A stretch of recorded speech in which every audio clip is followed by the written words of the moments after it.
This is story time with IdeaCochise. These tales are actually real stories that took place in my life. The first story time we're going to have is about my roommate's friend's birthday party. And the party was popping, interesting people there, all having a good time. Everyone was dancing. This was not a dance mob flash routine going on at the party, but you get the point of what I'm trying to display here. I was wearing the t-shirt of my former BJJ/boxing gym, Brazilian top team, and there was a guy who recognized what that meant, which kind of surprised me. He told me that I used to wrestle in high school. I actually met Randy Couture a couple of times. Okay, now this party was popping. There was a lot of people there, and so me and this guy said, we'll catch you later to each other, and we went our separate ways. Later on during the party, there was actually a hula performance by these Hawaiian chicks that was amazing. But once that was done, the DJ took over and started playing Genuine's Pony, which I had to make a fool out of myself by singing and dancing to it. Girl, when I break you off, I promise that you won't want to get off. F your pony, let's do it. Ride my pony, my saddle's waiting. Come in, jump on it. Okay, now this caught the eye of a black lawyer who I still talk to on occasion to this day. His then Asian girlfriend, who was a scientist, and their mutual friend, this Vietnamese woman, who was a marketing manager or publicist of some sort. I can't remember exactly what she did, but I do remember recognizing the fact that they were collectively, pound for pound, the most successful minorities at the party.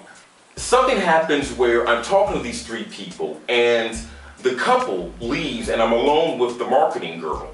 And I can tell very quickly, once I'm alone with her, that she's had exactly as much as she can drink at that point. She's the type of happy drunk that you know that one wrong thing can push her in just a terrible direction. The girls over there are so pretty, but you don't think they are prettier than me? Do you? No, not at all. She wasn't piss drunk, but the thing is, she was well past the bubbly stage. So I was playing it cautious because I knew that her friends knew that she was drunk, and I didn't want to come across as being too aggressive or anything. Before the conversation elevated to the point where I could get her phone number, the dude who knew Randy Couture pops up in the conversation like he's Batman or something. Where are you from? Out of this world. Come to find out, that was probably the worst question that this girl could ask this asshole over here, because it gave him the excuse to open up to us like we're Barbara Walters and a candid interview.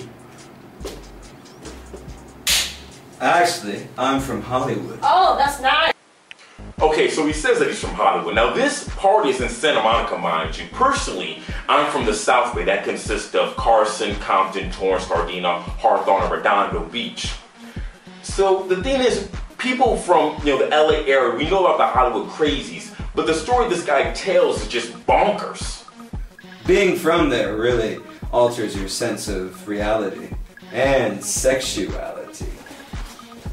Out of this world! Once the syllable of sex was spoken, the girl's body language did a 180 on me, and it even got worse as the details kept coming in. My parents were well-to-do. And they worked hard. They didn't always have time to take care of me, so they used to put me in a daycare with rich kids. Actually, that's where I met Britney Spears and Paris Hilton. They introduced me to some of the games they used to play at home, mostly centering around experimenting with our sexuality. So yeah, I used to get blowjobs from the both of them from time to time. But we didn't know what we were doing.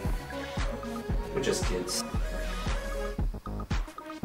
Right now, I'm 29 years old, and I'm sure that most men in their 20s and 30s have received blowjobs that are not really up to par. This story the man talks about getting a blowjob from Paris Hilton is at least 7-8 years after the sex tape came out. And anyone who watched that sex tape knows at the time of that video, the girl can't give head. It's probably one of the worst blowjobs on camera with that amount of notoriety. Okay, so this girl's annoying, obviously.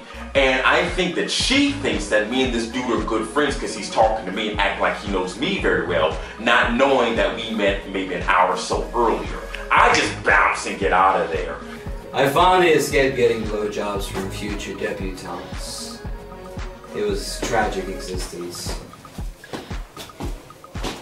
About an hour or so later, I see them again, and I say my goodbyes to her and the couple that she came with, because I needed to stay with the birthday boy and my old roommate.